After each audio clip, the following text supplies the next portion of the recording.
Hi, it's Katrina, and welcome back. Today, we are diving deep into the past to unearth some truly incredible ancient discoveries. From the mysterious stone balls of Bosnia to pyramids older than the Egyptian ones, I hope you history buffs and mystery mavens are ready to go exploring. Mysterious stone balls. Deep in the woods in Bosnia, the discovery of a strange sphere partially buried in the ground has caused quite the ruckus. This archaeologist, called the Bosnian Indiana Jones, starts talking about some ancient lost civilization that supposedly crafted this thing over 1,000 years ago. Makes you wonder, doesn't it? What secrets could this giant rock hold? What forgotten people left their mark on the world with this colossal ball? The stone ball measures almost 10 feet in diameter and was found in the Visoko Valley in Bosnia. Archaeologist and businessman Semir Osmanagic is known as the Bosnian Indiana Jones, also known as Dr. Sam. He is also a very controversial figure in the archaeological community for reasons that I will tell you in just a minute. Other experts take a look at this behemoth, noting its reddish-brown hue thanks to all of that iron inside, and they say, wait a minute, this thing is probably just a concretion. It's a very weird natural phenomenon, but it doesn't mean it was made by aliens. Concretions are naturally formed spherical rocks that will cement themselves around a particle and get bigger and bigger. And get this, these concretions are often tougher than the stuff around them. So over millions of years, the softer rock erodes away, leaving these bizarre shapes behind. The exact science of how they form is still a bit of a mystery, which adds a little spice to the story, doesn't it? Bosnia isn't the only place with these oddball spheres. You've got the Moraki boulders in New Zealand, balls in North Dakota, and even the egg-laying cliffs in China. Now, don't get me wrong, there are actual man-made spheres out there, like the famous ones in Costa Rica. Those were carved by an ancient civilization, the Diquis people, out of volcanic rock that wouldn't naturally form that way. Plus, they were deliberately placed and even had carvings on them. These Costa Rican spheres are the real deal, a true sign of a lost culture. Dr. Sam is a controversial figure in the archaeological community because he thinks a lot of things are signs of a lost culture. He also claims that a cluster of hills near Visoko, Bosnia are the largest human-made ancient pyramids on Earth, but the hills are almost 100% natural. The reason Dr. Sam is convinced the giant stone in Bosnia was made by an ancient civilization is because he and his team have found similar stone spheres in over 20 different locations. He said that there were reports that there used to be 80 of them in the 1930s, but then rumors got out that there was gold inside them, so people started cracking them open. Other people would grab them and take them to their backyards as garden decor. Funnily enough, a lot of people did that with the stones from Costa Rica too. Dr. Sam has 8 stone balls now and has tried to keep them safe in a park that he created called Archaeological Park Bosnian Stone Balls. So, what do you think? Are they gifts from Mother Nature or made by ancient people? Let me know your thoughts. The Secret Pyramid of Hellinikon.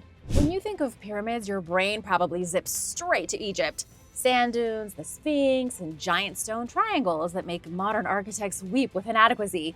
But here's something to keep you up at night. Greece has a pyramid too. And according to some new researchers, it might be older than Egypt's oldest pyramid by over a century. Before Khufu even had a blueprint, the Greeks were already stacking stones and burying their dead in sloped-sided style. Could the Egyptians have stolen the idea for pyramids from the Greeks? We'd better investigate before I start throwing accusations around. Nestled near the ancient city of Argos, the Pyramid of Hellinikon is not what you would call Instagram ready. It's small, ruined, and sort of like the indie band of pyramids, as in it's known only to the cool kids and archaeologists with strong opinions. But what it lacks in size, it makes up for in serious historical sass. According to Pausanias, a 2nd century Greek geographer, this structure stood on the route from Argos to Epidaria. He said it had shields carved into its stone in honor of 2 warriors who died in an ancient battle over the crown of Greece, Protus and Acrisius. Pausanias confirmed the pyramid was used as a funerary monument, which isn't that shocking. What is shocking is the date. The Step Pyramid of Djoser in Egypt is often credited as the oldest pyramid on Earth, built around 2620 BC. The Great Pyramid of Giza is a bit younger, clocking in at 2550 BC. And the Pyramid of Hellinikon? Researchers from the Academy of Athens and the University of Edinburgh dated it to 2720 BC. That was 100 years before Dozer and 170 years before Khufu's famous pyramid. Greece might have built the first pyramid in the world. If your mind is blown, good. So is mine. Of course, the Greek pyramid isn't nearly as impressive as others. The Pyramid of Hellinikon is more modest in scale, let's say, only about 21 feet long and barely taller than a giraffe. It's a cozy starter home, not an ancient skyscraper. If you're wondering why you've never heard of a Greek pyramid that predates all other pyramids, blame Egypt's PR team. Between the Nile, the sand, the curses, the aliens, Egyptian pyramids have dominated the pyramid scene for centuries. Also, unlike Egypt's mega monuments, Hellinikon isn't surrounded by hieroglyphs and tombs and secret chambers. It's a small, humble pyramid that may have kicked off the whole pyramid craze in Egypt. The Egyptians ran with the pyramids while the Greeks were like, you know what, let's do temples and huge columns instead. All this talk of columns and pyramids and burial chambers has got me thinking about the tomb of Qin Ershi. Do you know the insane story behind China's legendary second emperor? It's coming up soon. And now for a quick break because it's shout-out time. I want to give a huge thank you to Takasia Petty and Logers for supporting this channel. Thanks so much for watching. If you're new here, be sure to subscribe if you haven't already for more videos like this. The Emperor of the Shadows. Qin Ershi was a prince who became a puppet emperor and found himself buried with the honor of a peasant. Dang, that went south fast. His tomb is pathetic compared to the guy who came before him. You've heard of Qin Shi Huang, right? He was the guy who unified China over 2,000 years ago, built some of the Great Wall, and buried himself with an entire army of terracotta warriors. He is still revered in China to this day as a sort of mortal god king. Qin Shi Huang made China what it is today. But his son, Ying Huai, is a whole different story. Royal name Qin Ershi, he was buried in what was basically a matchbox compared to his dad's glorious pyramid, which was outfitted with flowing rivers of mercury and thousands of terracotta soldiers. Qin Shi Huang died on a road trip in 210 BC. After years of chasing the secret to immortality, which included popping mercury pills like they were Flintstones vitamins, he keeled over. The emperor had been so set on never dying that he hadn't bothered naming a successor. He put off making that decision as long as possible. And what happens when you don't have a will? Chaos! Everyone wanted to sit on the new Chinese throne. Prime Minister Li Si and the chief eunuch Zhao Gao had big plans. They managed to kill the emperor's eldest son, Fusu, leaving the younger son, Ying Huai, to take the throne. Ying Huai was really easy to control. He wasn't really a think-for-himself kind of leader.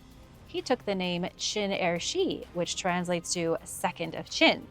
But the real power was Zhao Gao, who treated the emperor like a decorative houseplant. According to ancient accounts, Qin Ershi wasn't allowed to speak or show his face in public. Ministers had to deal with Zhao Gao instead.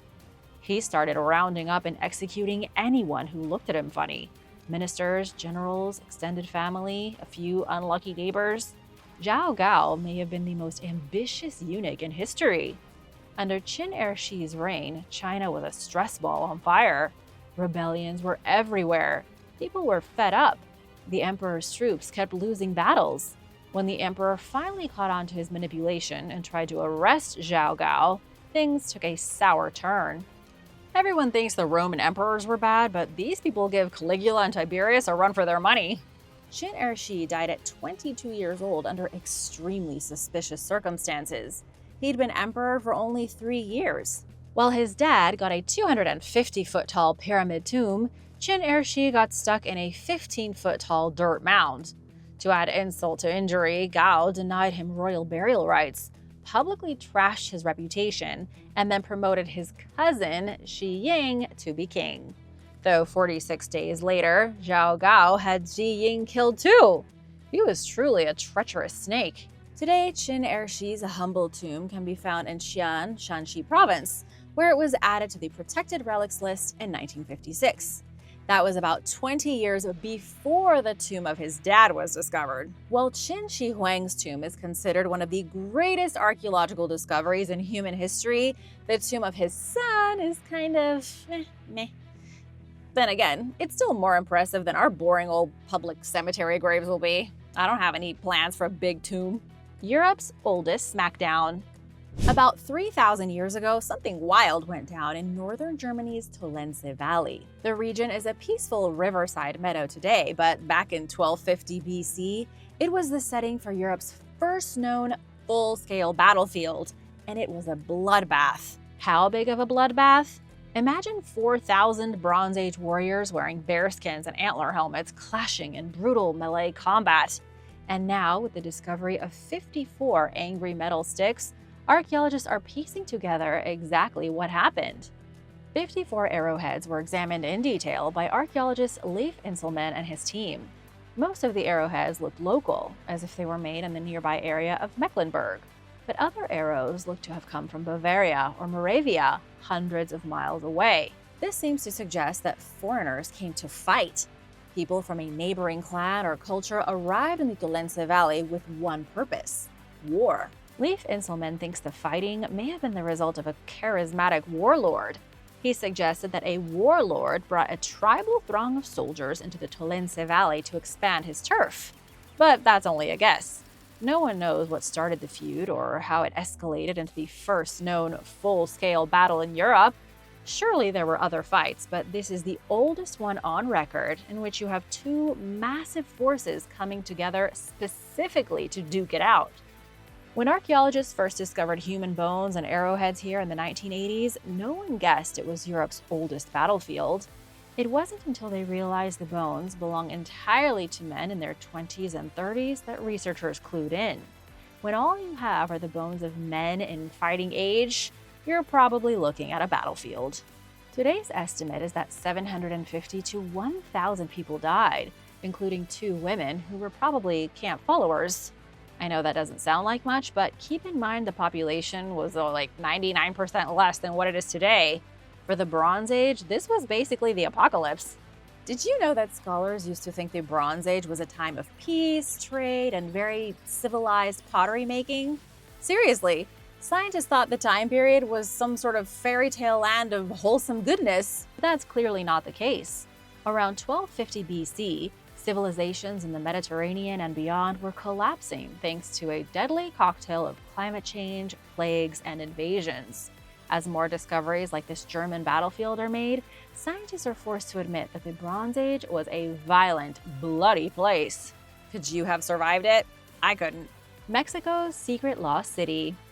One minute you're swatting flies in your sleepy Mexican town in a hammock, and the next you realize your prize-winning corn might be sprouting from the ruins of a 1,000-year-old Maya pyramid. Forget tiny Lego structures. We're talking jungle-swallowing giants. This is exactly like what happened near the town of Candelaria in southeast Mexico, where archaeologists recently discovered Valeriana, a massive lost Maya city that had been hiding in plain sight.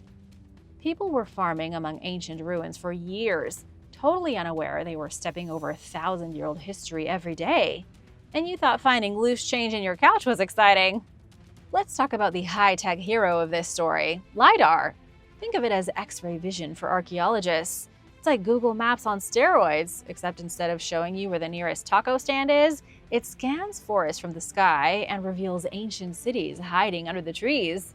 In 2013, a LiDAR survey meant for boring things like forest carbon monitoring just happened to catch a glimpse of something suspicious under the thick jungle of Campeche State. A few years later, archaeologist Luke All Thomas from Northern Arizona University, along with his team of ruin hunters, dug into the data. They quickly realized the 2013 scan had picked up evidence of a lost metropolis. The site, now named Valeriana, is not just some cute village frozen in time. This place was booming back in the day.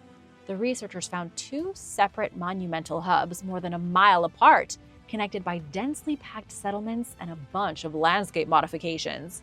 One of those hubs looks exactly like a classic Maya political capital, complete with temple pyramids, enclosed plazas, a ball court, and a reservoir made by damming up a seasonal creek.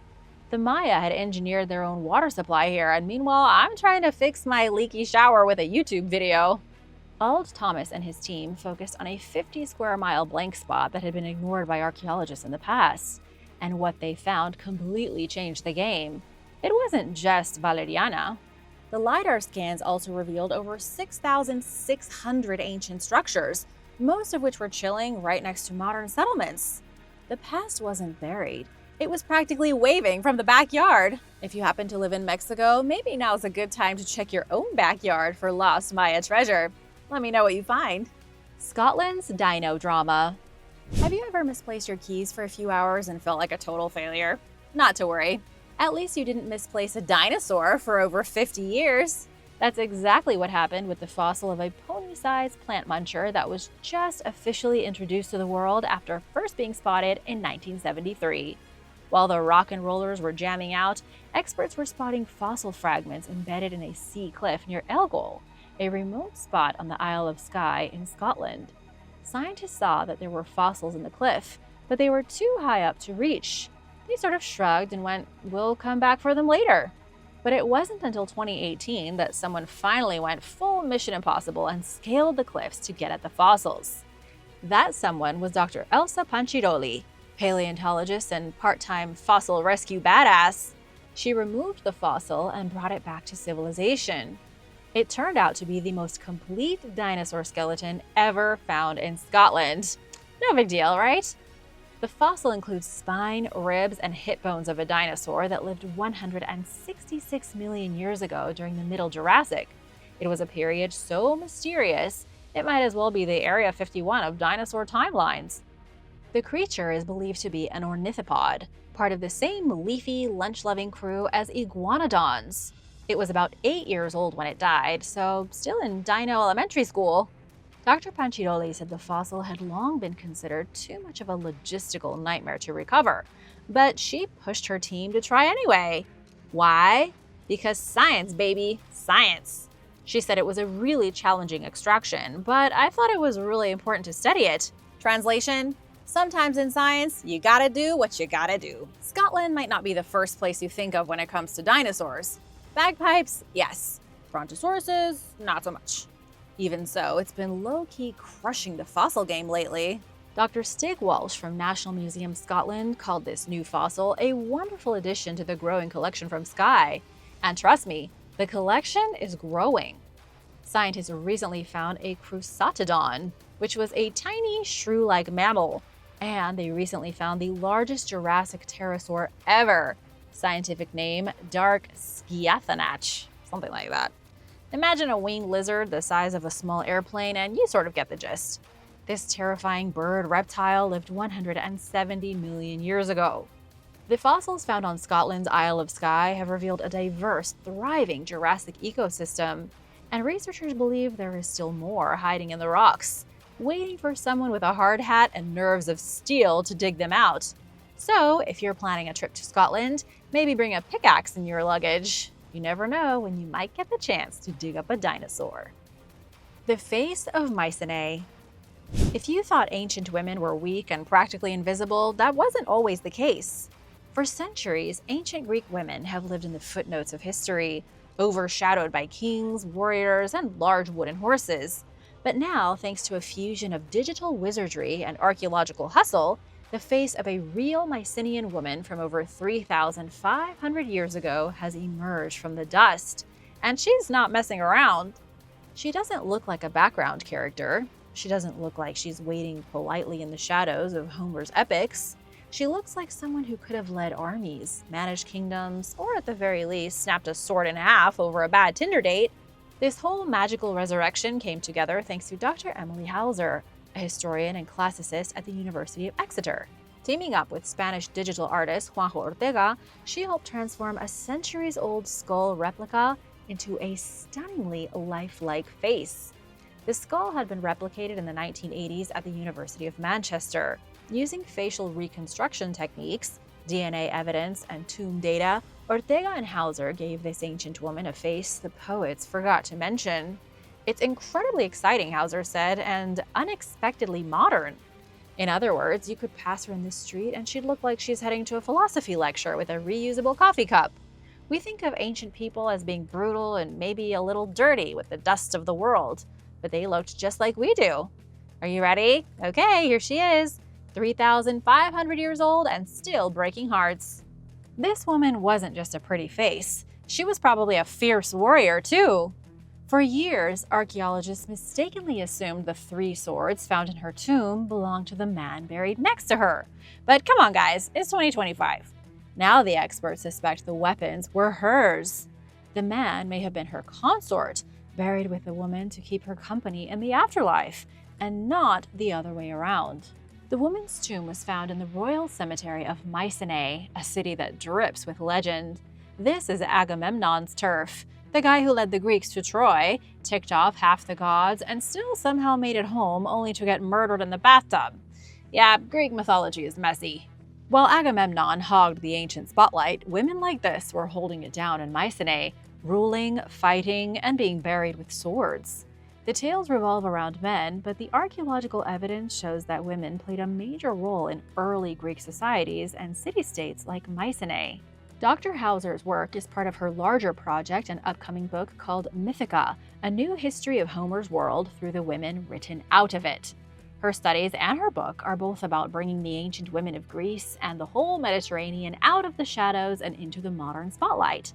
Reconstructing the Mycenaean woman's face revealed someone with a serious presence, someone who could lead a charge or command a room. She was not a passive figure waiting for her epic to happen. She was the epic. And you're epic. Now hit that subscribe button. Deadly earthquake reveals forgotten ruins. When a 7.7 magnitude earthquake slammed into central Myanmar on March 28, 2025, it left behind tragedy, chaos, and heartbreak. But it also revealed something amazing. As the earth cracked open, it accidentally coughed up the forgotten remains of a royal water palace near Inwa, the former Burmese capital once known as Ratnapura Ava, or, if you'd prefer the English name, the City of Gems. The quake and its aftershocks ripped open the land, exposing long-buried foundations, staircases, and pavilion structures. Some of these ruins had been spotted earlier in 2009 by locals, but the Myanmar Department of Archaeology didn't do much about it. It took an earthquake pulling open the gateway to this lost city for researchers to take real notice. Experts believe the newly exposed ruins may be a Konbaung Dynasty water palace, which was a ceremonial spot for Burmese kings who liked their architecture like they liked their power: dramatic, symbolic, and water-themed. The Konbaung Dynasty ruled from 1752 to 1885, and let's just say they didn't do things halfway. These were the people who built the second largest empire in Burmese history, and the last one before the British showed up like uninvited guests with global domination in their sights. Inwa was the place to be at the time. Think Versailles outside Paris, but Southeast Asian, royal to the nines, but with a bit more humidity. It was sacked and rebuilt so many times it practically had a punch card. But after a devastating earthquake in 1839, the city was abandoned. Its structures, like the sacred water palace, were slowly swallowed by time and mud. Everyone forgot about the city until now. An earthquake swallowed it, and another earthquake nearly 2 centuries later exposed it. Now that's some tectonic trickery. Myanmar's Department of Archaeology confirmed that full excavations are now underway, and the site will eventually be open to the public. So, history buffs like you and curious travelers might soon get the chance to walk through what was once a stage for royal rituals and imperial power moves. Myanmar, formerly known as Burma, was once the beating heart of a powerful Southeast Asian kingdom, and Inwa is the crumbling remains of it. The oldest bird ever. 40,000 years ago, long before microwave dinners or even the invention of the wheel, an Ice Age artist sat in a cave in what is now Germany. They held a chunk of mammoth ivory. Then an idea came to them. They started beating on the ivory with a rock, slowly but surely shaping something. What this prehistoric artist created was the Hohlefels water bird, the oldest known depiction of a bird in the world. Yes, humanity's first recorded birder was carving ducks out of mammoth tusks while wearing fur leggings and dodging saber-toothed cats. The Hohlefels bird is barely 2 inches tall. Seriously, it's tiny. It was also unearthed in 2 pieces. The body was found in 2001 and the rest in 2002. The fragments were recovered from the Hohlefels cave in Baden-Württemberg. Despite its size, the sculptor packed in impressive detail: a conical beak, short legs, tiny eyes, a tail, and even little etched lines for feathers. It's the kind of fine craftsmanship you'd expect from a jeweler, not someone whose tools were sharp rocks. Archaeologist Nicholas Conard said the bird is likely a water bird, maybe a diver, duck, or a cormorant. But why carve a water bird at all? That's the million mammoth dollar question. Some archaeologists think the Hohlefels water bird is not unique. They suspect Ice Age humans carved many of these bird figurines, likely to be used as magical good luck charms for hunting. Because Ice Age hunters shot down birds to feed their families, they believed carrying a tiny bird amulet would bring luck to their hunts. At least that's one interpretation. Archaeologists don't know for sure since they can't ask the artist. They've been gone longer than the dodo bird. The tiny figurine could have been a spiritual symbol, a good luck charm, or even a really intense art school project. We'll probably never know. But that little bird still speaks across millennia, showing us how far we've come as a species. Now listen to this. I've been neglecting one very important part of the discovery. Next to the bird, archaeologists found a carved horse or a cave bear head and a mysterious lion-human hybrid figurine. So what the heck was going on here? Were these animalistic humanoids supposed to be gods, monsters, spirits, ancestors? Were they part of the world's earliest religion, one practiced in dark caves before civilization even started? The answer is probably yes, because while the bird is the oldest avian sculpture in the world, the oldest known figurative sculpture was also found in this cave. It's called the Venus of Hohlefels, and it's a voluptuous, stylized female figure dated to 41,000 years ago. Clearly, the cave's artist in residence program was popping. These artifacts hail from 43,000 to 28,000 years ago. It was an era in which early modern humans were busy inventing art, music, jewelry, and myths. If you want to see the bird in real life, head on over to Germany. But if you can't make the trip, a 3D scan is available online for all of your virtual prehistoric bird watching needs. The Lost Cities of Canada. Here you are thinking Canada's coolest ancient secrets involve moose and maple syrup. Boy, do I have a surprise for you! Canada's ancient secrets are as old as secrets get. Archaeologists have just unearthed lost settlements in British Columbia that are more than 4,000 years old. Prehistoric pit houses, sacred sites, and full-on ancient communities that predate some of Egypt's own pyramids. While the world was marveling at Mesopotamian ziggurats and Egyptian pharaohs, the Secwepemc nation of Western Canada was building a sophisticated, interconnected society that is only now getting the recognition it deserves. The big discovery didn't come from a textbook or a lab. No one even went looking for these lost cities. It started with a landslide in July 2024 that messed with the Chilcotin River. Mother Nature exposed ancient history by peeling away the land like a scratch-and-win lotto ticket. With potential damage looming, the Williams Lake First Nation and the Esketemk Band sprang into action. Within 24 hours of the landslide, they secured LiDAR scans and started the first phase of a massive rescue mission for their ancestors' stories. Between August and November 2024, archaeologists, community leaders, and researchers scanned a 70-mile stretch of the Chilcotin River, unearthing 70 archaeological sites. That is 70. Among the sites are burial grounds, pit houses, rock art, and even sacred caves. They are some of the earliest signs of civilization in North America. These pit houses are older than the pyramids, said Whitney Spearing, Director of Natural Resources for the Williams Lake First Nation. Some of the villages have already been named. In fact, scientists had already known that there were at least 3 major sites in the area, but they had no idea the sites were so big or that there were so many hiding just under the surface. But who built these villages? It was the Secwepemc people, also known as the Shuswap. They have lived in what is now British Columbia for at least 10,000 years. They were most likely the descendants of the original arrivals in Canada who chased down and munched on mammoths. When Europeans arrived in the late 1700s, the Secwepemc nation had a 70,000 square mile territory, with thriving trade networks, a shared language, and a complex governance system. They had evolved from a group of hunter-gatherers into a progressive, thriving society. They had done what Rome never could: survive. Their culture managed to stay alive for 10,000 consecutive years. Then, in the 1860s, they were brought down by smallpox. It tore through the region, devastating communities like those in Farwell Canyon. Survivors fled, scattered, and resettled, but they never lost their connection to the land. Sadly, the whole area is under siege right now by nature herself. As if landslides weren't enough, many sites were heavily impacted by the 2017 Caribou-Chilcotin wildfires. No one knows how vast the archaeological landscape is, but it is definitely under threat. By fire, by landslides, by the thawing permafrost. You can't excavate something that's burning. Next up will be Phase 2 of the Chilcotin Riverside Cultural Heritage Recovery Plan. That means detailed mapping, documentation, damage assessments, and building long-term strategies to make sure these ancient sites don't end up as footnotes in history, or worse, golf courses. Chief Willie Sellers of Williams Lake First Nation said this isn't just about dirt and artifacts, it's about honoring their ancestors, preserving the spirit of their people, and making sure future generations understand where they come from. And you know he's right.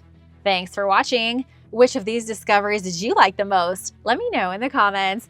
Thanks for watching! Be sure to stay tuned for extra content you might have missed. The nuclear destruction of ancient India.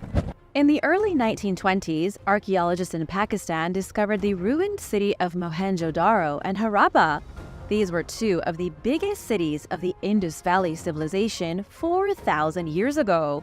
The Indus Valley was so technologically advanced and sophisticated that they were on par with ancient Egypt and Mesopotamia. These cities demonstrated a similar level of civic planning and offered the same amenities as found in the most shining Egyptian cities. They had proper bathrooms with toilets, wastewater that flowed through a complex sewer system, and cisterns to hold public drinking water. Mohenjo-Daro was so grand it had a giant public bath perched on top a high citadel overlooking the rooftops. Everything was built from brick, mortar, and whatever else they could craft from their desert surroundings. Pretty impressive, huh? In the 1950s, it was proposed by Sir Mortimer Wheeler, one of the excavators at Mohenjo-Daro, that the civilization died by violent ends.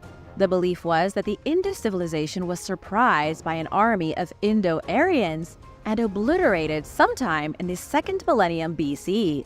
The theory came from the fact that many bodies have been found sprawled throughout the city as if they were victims of a massacre. Others have suggested there could have been a cholera epidemic, a flash flood, or even famine. But the most interesting theory of all is that the Indus civilization was destroyed by atomic war. David Davenport, a British Indian researcher, has spent over a decade studying Hindu scripts. He wrote the book Atomic Destruction in 2000 BC, revealing that some objects in the ancient cities were found fused together by a sudden burst of heat, 2,700 degrees Fahrenheit.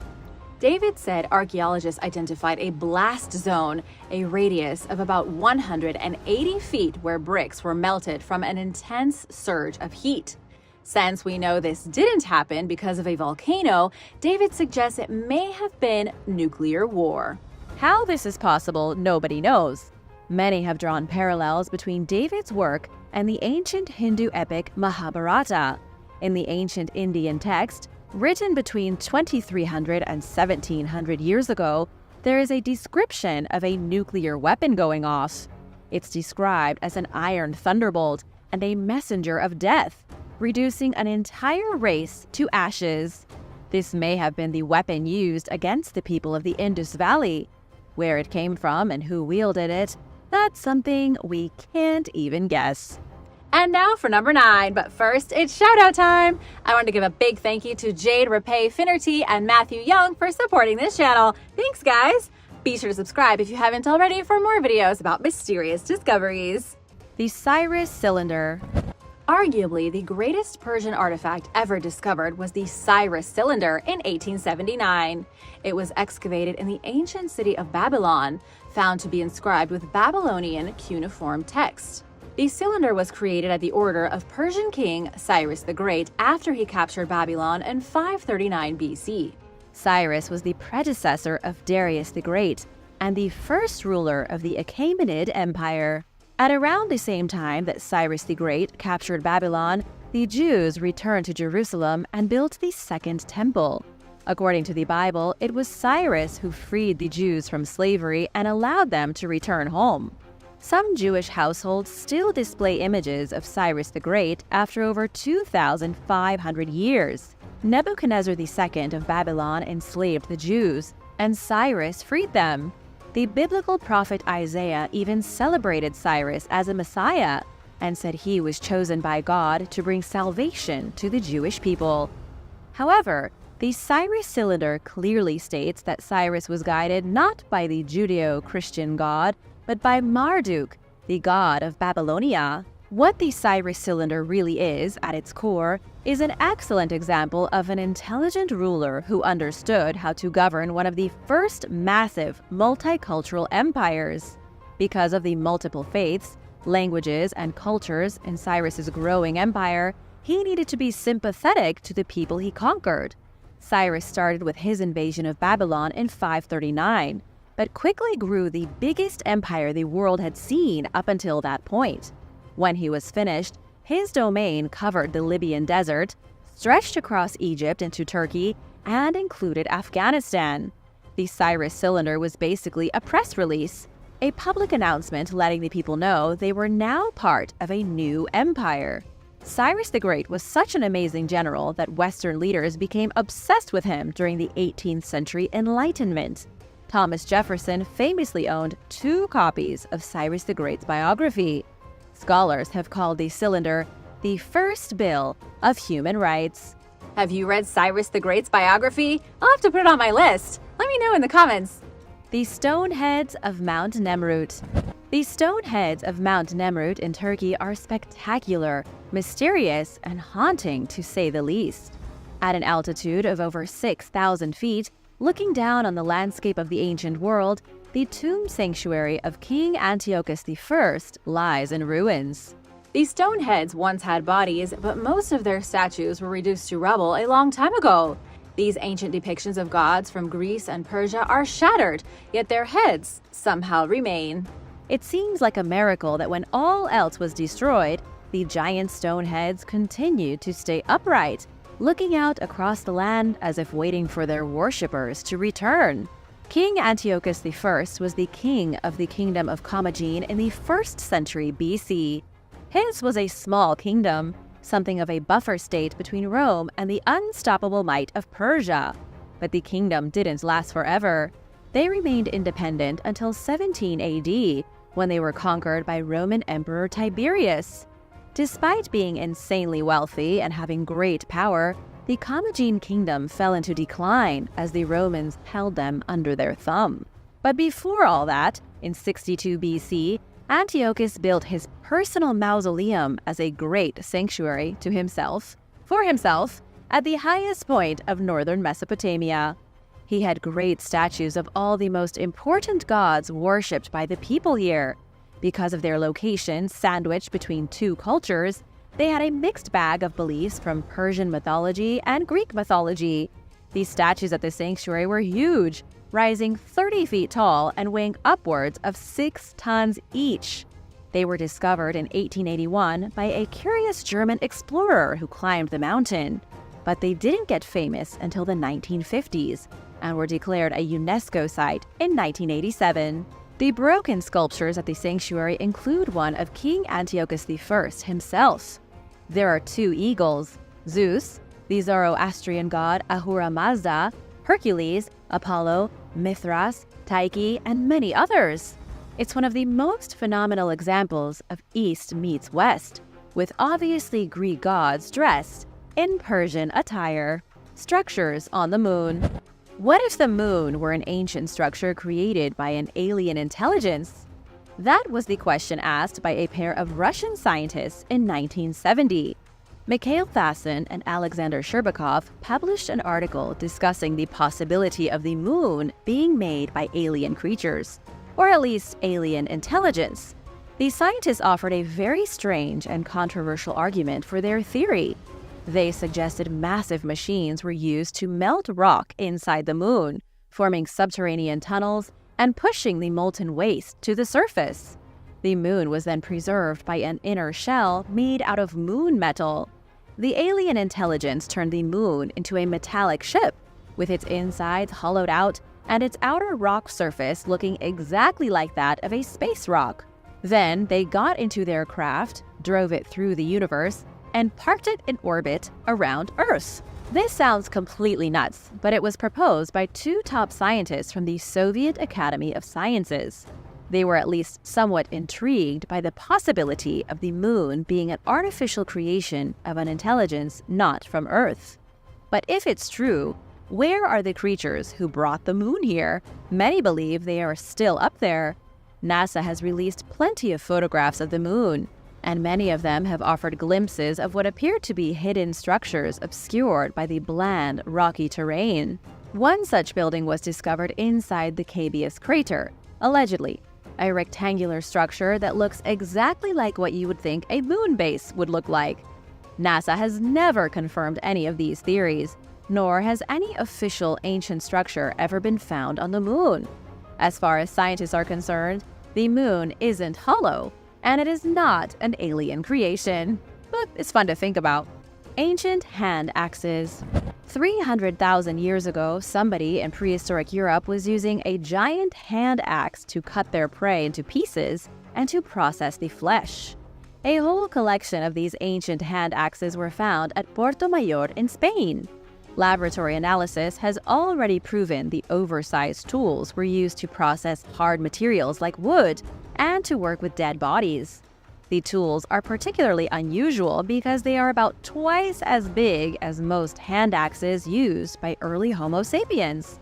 They are also way bigger than the tools used by Neanderthals.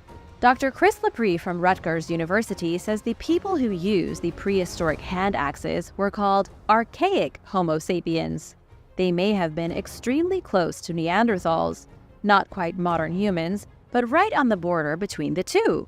But that doesn't quite explain why this particular group of humans, believed to be part of the Acheulean culture, were using enormous tools.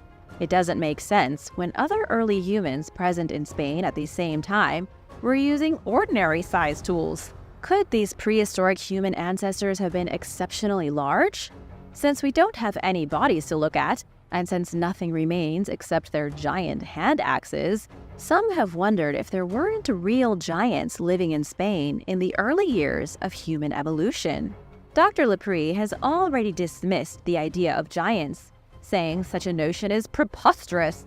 Instead, researchers say distinct human populations existed alongside one another from 773,000 to 125,000 years ago. The humans at Puerto Mayor just happened to build much larger tools than necessary, as if they had hands twice the size of our own. The oldest tools known to science come from Ethiopia, crafted 2.6 million years ago. Then, about 1.76 million years ago, the Acheulean tool technology period began.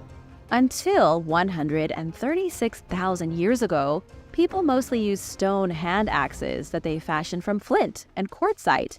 Then, around 50,000 years ago, Neanderthals began to create scrapers, slicers, needles, all out of both bone and rock.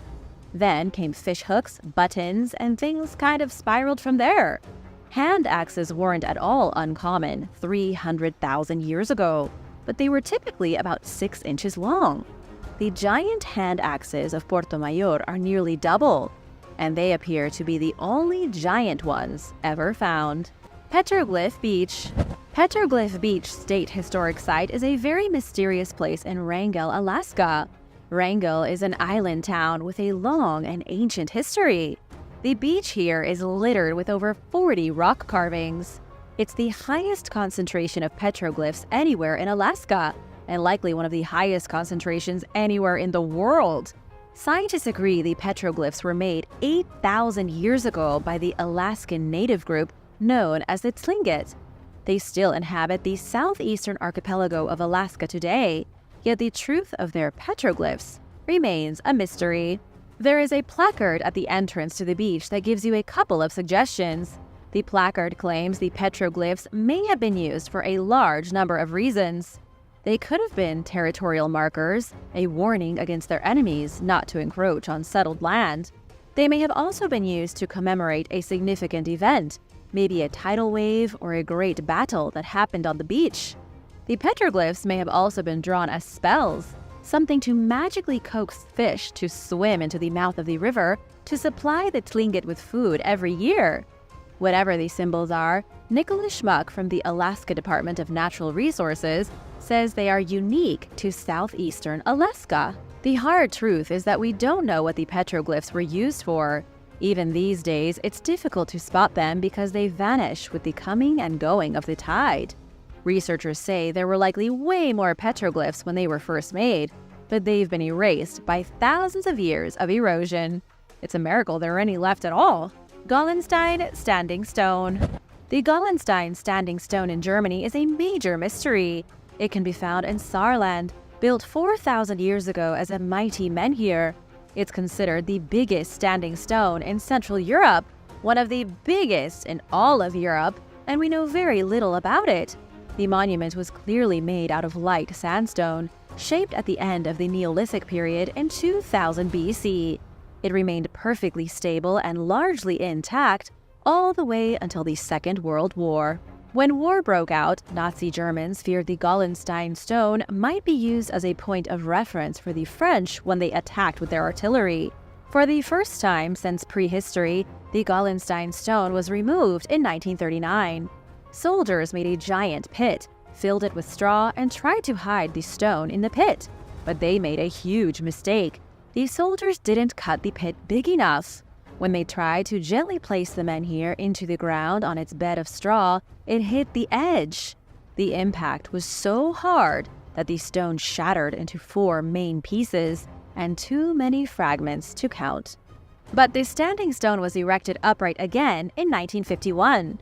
It's not quite the same knowing the ancient monument was taken down and put back up again, but actually that was the case with most of Europe after World War II. In 2002, experts refurbished the stone to make it look as clean and good as it did thousands of years ago.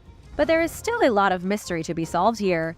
There is a large cross etched into the monument and nobody knows how it got there. Scholars have guessed it may have been created by a Christian cult in the 19th century, but nobody's really sure.